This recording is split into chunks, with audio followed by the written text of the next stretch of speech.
Hi there, we're on Quest 35. It's Tuesday the 6th of September.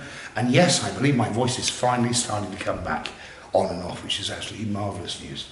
Anyway, we're here at St Decuman's Church. Now, St Decuman's Church is a wonderful church. It was originally built in 1263, and then part of it, and then the rest of the church was then built on in 1497 AD. However, obviously it goes back to an earlier time, beyond those types of foundations of the church. But the story is dedicated to St Decuman. Now, St Decuman is quite an interesting chap because, as most of the pilgrim passages go, we know that the pilgrim passages for Christianity, Catholicism, sometimes mixed in, but we know that they all spawn out of Ireland and they came onto the mainland of Wales and southwest England and Scotland, and they sort of spurted out into different parts. With St Decuman, he was actually at that point, was in Wales, southern Wales.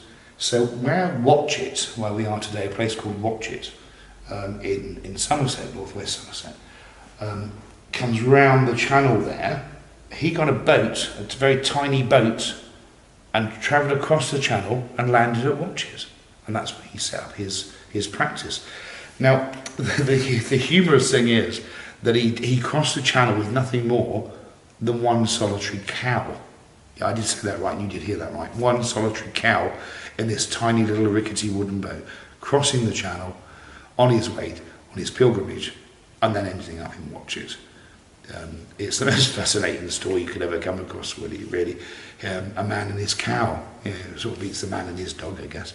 But a man and his cow, but there we are. So he crosses, he sets up his establishment here, as it were. Now, there are stories of the monk from the 15th century, certainly the 1400s obviously, the 15th century, that roams the graveyard, roams the cemetery, trying to ward off evil spirits. So does that have a connection to St Decuman? I'm not quite sure, but it does seem to have some kind of similarity, doesn't it? Church itself has got some beautiful things to show you in here. And this one in particular is absolutely gorgeous. Look at that, look at that. Absolutely gorgeous. Now you could mistake that particular piece of artwork to be stained glass, to be a female angel, but it's not. It's actually a male angel. It's actually Michael. So some people would say it is and isn't, but it's definitely Michael. And you can see him, but it's because he's got his long blonde hair. Yeah, and the necklace, the little medallion he's got round his neck, it's a flowing, you think, oh, it's a flowing dress, but bear in mind, it's more of a flowing robe, really. Got some very intricate details on it as well. I love the fact that only one foot's showing his left foot, and the other one's hidden. I love the fact that his wings are gold. Again, because we get them in red, and we see them in blue. If we look to the right-hand side here, we can see the maiden in her red dress. So we always make sure most artwork gets the red, the blue, the white, the gold into its artistry. But we can see here the maiden on the side there, crouching down. She's got a little purse of probably shrapnel, different silver and stuff. And she's looking towards Michael. I like the fact that onto the right-hand side, we have the blue lady with a blue robe, which is quite fitting. No, I will put that down to being Mary, actually, quite happily. And to be honest, I think that's quite a good representation of Mary with facial features and things, especially when she was in her younger years. I mean, we're looking at, we know that Jesus died around, per se, 29 years old, 30 years old. So we know that Mary was a little bit younger than him. So she's probably set there about 25, 27. So that sort of fits her facial looks there, really, to be fair, which is quite good. So a really interesting piece of work. As we go around more the church, not focusing too much on that one picture, it's just a very nice piece of stained glass. That's a shame. Good feel about the church, as always. You can see it's absolutely amazing. It's, I say it was built originally, then it had the extension thereafter in the late 1400s, as you know. At the far rear end of the church, really, we've got the wonderful Templar sword here on the bottom right-hand side. We've got a nice sort of unilateral cross. I do prefer to see a unilateral cross more so than a crucifix, yeah, the crucifix, because it's so fake. It's just unbelievable. You know, so the unilateral cross is much more representative of the points of the compass and what have you, and the elements of the earth, and the elements of humanity, and the elements of existence, and so on. See, we've got the unilateral cross there, which is quite interesting. Obviously, it's a better thing to see when we see the different aspects of time and space, and we see the aspects of the compass, points of the compass, so on and so forth. Love this on the side here, the lions. They're looking quite gruesome, aren't they? But I also want to draw your attention to the angels holding the shields. See, let's not lose sight of those. They're telling a story, yeah? And it reads from right to left, not left to right. So, just to confuse people. But you see the story it's showing you the shield of the Templars. It's showing you onto how the kingdom is glorified by the kneeling angels holding the shield. Then it moves onward to raise the saltire cross. Yeah, but look at the saltire cross. It's an interwoven cross. It's not a solid piece. It's two pieces linked together. So it's telling you a story there. Amazing. This I'm putting down as Mary for sure. Above there, look at this. We've got the rose. We've got the red. We've got a Neville emblem there. Very much so. And then we've got look at this, the serpents. Now they're absolutely beautiful. How can you not wonderful those? Look, we've got a wonderful spiraling serpents, the snakes there. Again, the angels are telling a story, so you read it from right to left. Yeah, we can see, but at the right to left at the bottom, following around to left to right at the top. So we're going round like this. Yes, and so we see we've got the different tribes, the different clans, as it were, one of a better term, and then we see the joining of them together, entwined, yeah, in harmony. We've got the rose, the gilded rose at the top there on the left. We've got the wonderful wolf on the right. It's not a dog, it's a wolf. Really important, you know that. Look at that piece of intricate artwork there, the right symbol there. There's some sacred geometry definitely in that particular. It's on the little red shield there. Absolutely wonderful. Let's move on to the next window. There's just so much to see here, which is quite enticing. So as we go this way, you could also almost mistake that as being a confessional. It's not. It's just another porch entrance into the church. That's probably not used these days. I love this. I love this. We've got the scroll. We've got the staff of wisdom. We've got him holding some innate object, the king, the bishop. Nice piece of artwork. Again, similar stuff that's in the previous one. Again, note the angels, how they're responding and how they're doing. Look. And have you also noticed, I'm sure you have, as it should be, every single angel, as it will always be, is male. Look, they're not female, they're male. This female angel is a concoction of humanity diluting and altering entire space and time. They're all male, look. So, as they should be. So, here, look at this, it's amazing. Now, St Decuman is quite an interesting chap there on the left-hand side. So you can see we've got the three different saints there all together that have history in the church. St Decuman, he almost looks very similar in facial features to St Michael that we saw in the church yesterday in Glastonbury at St Benedict's. So you remember I pointed that out yesterday on pictures, I think, and on Facebook. Very similar to St Michael, oddly enough. So we move on from there. We've got the stag on the top right part of the framework. Blue, horn, crown, sword. I like the fact we've got a horn because that represents the Nordic aspect, which is quite relevant. The Nordic aspect makes up for about nearly 20%, I guess, of all craft existence. So it's quite valued, really. And we've got St Petrock there. Look, we can see St Petrock. We can see Glastonbury Abbey. We can see the Holy Trinity Church. They're all there, all in that wonderful piece of artwork. So, if we come up here up these stairs, this is quite interesting as well to see. I absolutely love this. It's a wonderful piece, and it's just so amazing when we look at this. Now this is in regards to Henry Wyndham. Now Wyndham's spelled W-I-N-D, not W-Y-N-D. So this is Henry Wyndham, and what an interesting piece of work. And if we can just come around this way, perhaps we can pan back and see their faces. There's a lot of detail. I like the fact the cherubs there as well, with the angel wings in red. Again, red, gold, blue, main colours of angels, really, red, gold and blue. And then we see the lovely shield at the top there. Again, which shows the interconnection, the sort of joining of minds. So, from different tribes, one word. So, this is particularly interesting to me as well. I love this piece. So as you can see, yeah, Bingham. So John Bingham. But look at that, isn't that beautiful? How that all ties in there. And we can see that the year 1572.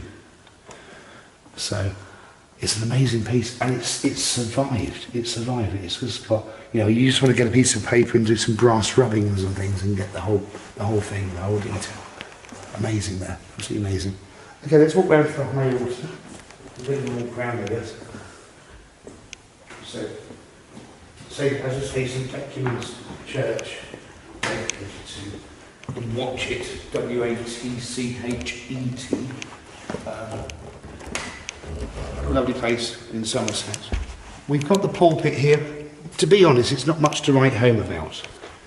It's very much typical of the period. It's fairly plain, to be fair, but sometimes I think there's so many other things going on here that sometimes the simplicity probably blends in quite nicely. As we go up towards the high altar, I love the tiles. Absolutely gorgeous artworks on them. We've got Maltese cross, we've got unilateral cross, we've got the space and time aspect symbol. I'm not quite sure if everyone knows the symbol of space and time. That's this one. That represents space and time. This little fellow. This one here. So that's space and time. So there's some interesting, we've even got, now what's interesting is, we have the omega here. Yeah. One end. Now look at this symbol for an alpha at the beginning. It's the only symbol in the entire mix here. There's no repeat of it. So you've got the omega one end, and they're representing this is the alpha as the beginning, and they're representing it, if we come around the other way to show it, we can see it's the alpha to omega, but we can see the serpent, which makes sense because at the beginning the serpent was present. I am the beginning and the end. So it's quite interesting in that sense. Very good. Lovely altar, not much to say really about my altar. I like the fact it's using. Now, isn't it interesting? It's using. Look, it's even showing St Decuman, but he's showing them with 2 or 3 other pilgrims, and the one solo cow. Isn't that amazing? I think it's quite fun. But look at the ship. It's more Viking. It's more Nordic, isn't it? It looks more. It's more like Norseman, isn't it? It's not. It's quite interesting that it's portrayed in that way. So it's very Nordic, I guess. So I love it. Really nice piece. Nice piece there. I can see a square and compass up the top there, just in the middle archway. Right at the top, we've got square and compass there. We've got the pillars of Boaz and Yarkin. I don't know whether you can see that. It's quite prominent in here, actually. The pillars of Boaz and Yarkin. So quite interesting. Shields to the left. Markings to the right. Again, quite interesting that the guy round here on this particular piece is in red. Now look at that, he's in red, and he's made his right breast bare. Rather Masonic in my sense. So I thought, or rather than the Sonic, maybe let's rephrase that, which came first, the chicken and egg, rather than the Masons have taken that on board from previous scriptures of old. So, right breast bare, look how his feet are positioned, and look at his hand. The sign of mark, of the mark, as it were. So as we go to the high chapel there, we go on to the Lady Chapel. Now this is an amazing piece of the church. In fact, it's probably my most favourite piece of the church. We go in here, and it's got a wonderful, wonderful feel and energy about it, but why shouldn't it? Look at that Mary Magdalene there. Good representation of her. Yeah. When we look up here to this wonderful piece of stained glass, we have, look, Hail Mary, full of grace. Yeah. Mary there in the blue, looking rather radiant. Oh look, there's St Michael. That's not St Declan. You could say it's St Decuman, but is it St Michael? Who knows? Who knows? Going up to the top there, we've got mother and baby. Fairly typical, I guess. Key of the kingdom to the left. Now, interesting, we've got George and the dragon to the right. It's just a wonderful mixed, matched picture. But then when we go up the top there, look at that. We've got the eagle. We've got the bull. We've got the wolf. And then we've got St Decuman. Look at those hands at the top left there. How his hands are portrayed. So isn't it interesting, you've got the St Decuman with 3 different animals, yeah? The wolf, the bull, and the eagle. Very interesting piece of work. This part here, just going over to this particular stained window, and what a wonderful stained window again. We've got so much going on in this as well. Look at the shell here to the bottom right hand side. Almost like the Fisher King. Then we've got the stag. Now we know that the stag is really important in craft, obviously being an aspect of Enki as well. The roses, we know the rose is important in craft. And we've got the square. Yeah? What is a square? An angle of 90 degrees or the 4th part of a circle. Yes, we have the square there. Interesting. Again, we've got the wolf. Could be mistaken as a lion, but it's not, it's a wolf.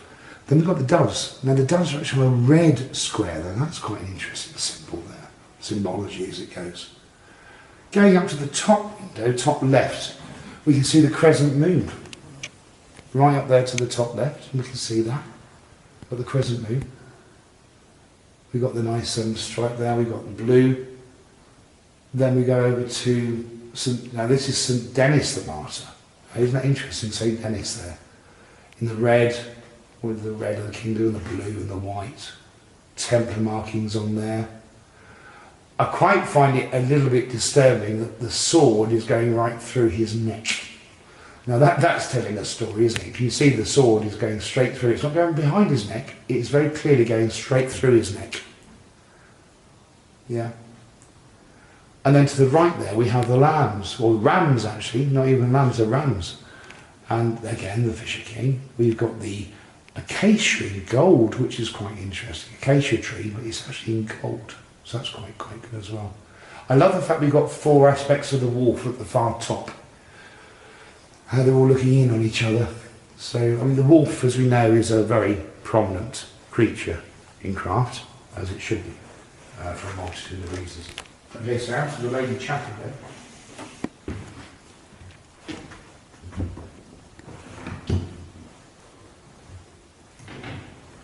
I just love this.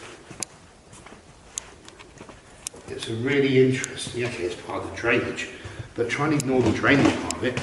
Look at the symbology that's here. Here. Absolutely amazing. Yeah. So everything has a place, everything has a reason. Just bring you around to this stained glass as well, whilst we're here. Look at the roses. Got blue rose, red rose. We've got slipshod. We've got ham. We've got the hands in a certain gesture and positioning. We've got the crown. 2 male angels, obviously holding the crown up. We've got the staff of wisdom, but that's an amazing piece of that. We've got the laurel going around in green. 2 roses from the, you could almost say the War of the Roses, but it's probably a bit sort of bit away from that really, I guess. But then you say that, then you go along to the next one, the next shield there, and it is like the War of the Roses. Look, the Leicester clan and the Neville clan. See, the white rose and the red rose. Look at that. And then you've got the royal marking there for King Henry VI. Nice, interesting marker for King Henry VI.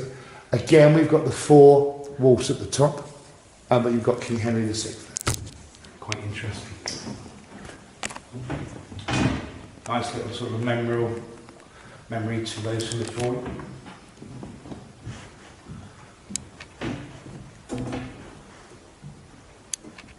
And then here is our final piece to show you as we've gone round Chancel, we've gone round clockwise within the church. So tie across again. This is exactly the same as what was on the other window. This marking here at the bottom, exactly the same as what's over the opposite side. Yeah, all male angels, obviously holding the shields. St Margaret of Antioch, very important in craft, as we well know. St Anne, interesting. I like the fact that she's in a little blue dress there, the girl. And I like the fact that she's got her feet positioned in the form of a tau, as we know, T-A-U. Again, with St Catherine of Alexandria, look, sword straight through her neck again. Pretty gruesome, but it's right through the neck. Pretty interesting. We've got the wheel of time. Some would say it's a bit more menacing than that, but I'd say it's the wheel of time. We've got the roses again representing the mark of the kingdoms, the true lines of the royal family, or the true royal blood. Here we've got the interesting symbology again, and then we've got a very nice Templar symbology here, more heraldic really, I guess, but Templars, we've got the Templar cross with the sword going into the mouth. Can we see that? Straight into the wolf's mouth, actually. Again, you could almost mistake that for a lion, but it's not, it's a wolf. This window, differently this time, has 4 distinct roses above. All of equal measure. Very nice. So, St Decuman's Church, Watchet, Somerset, September the 6th, Quest 35.